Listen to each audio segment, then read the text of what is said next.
বন্ধুরা, আজকে 15 বছর ধরে এই যে টিএমসি সরকারের পর এই যে বিজেপি সরকার এলো, এখানে আমাদের এই যে সরকারি চাকরির যারা অ্যাসপিরেন্ট আছে তারা কোথাও না কোথাও কিন্তু আশায় আজকে বুক বেঁধেছে।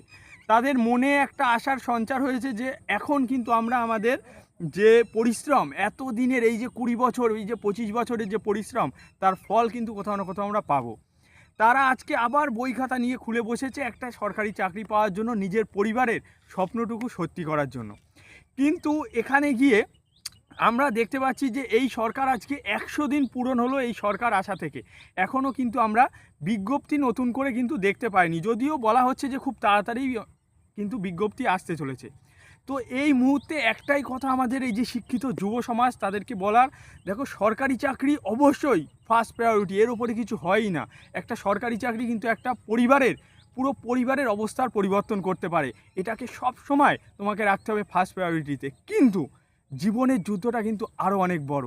এক্ষেত্রে কিন্তু তোমাকে তোমার জীবনে অবশ্যই একটা প্ল্যান বিও রেখে দিতে হবে। কেন দেখো, বাস্তবটা কিন্তু আমরা ভুলে যেতে পারি না, যতই আমরা আবেগে ভাসি না কেন। বাস্তবটা হলো কিন্তু সবার সরকারি চাকরি হবে না।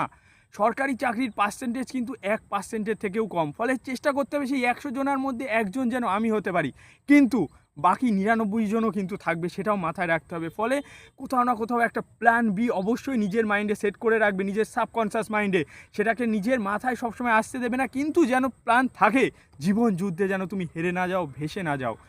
আমি তোমাদের আজকে দাদা হিসাবে, একজন বন্ধু হিসাবে আজকে বলতে পারি, তোমার জীবনের এই যে যুদ্ধ সেটা কিন্তু এই সরকারি চাকরির থেকে অনেক বড়। আমি নিজে আমার অনেক প্রতিবেশীদের, অনেক দাদাদের দেখেছি যাদের বয়স আজকে কোথাও গিয়ে 35-40 বছর। তারা কিন্তু তাদের শখ ছিল একজন স্কুল মাস্টার হব, একজন বিভিন্ন ফিল্ডে চাকরি করবো, পার্টিকুলার একটা ফিল্ড নিয়ে তারা কিন্তু স্বপ্ন দেখে গিয়েছে। কিন্তু সেটা সরকারের জন্যই হোক বা পরিস্থিতির জন্যই হোক, আজ তারা কিন্তু চাকরি পায়নি।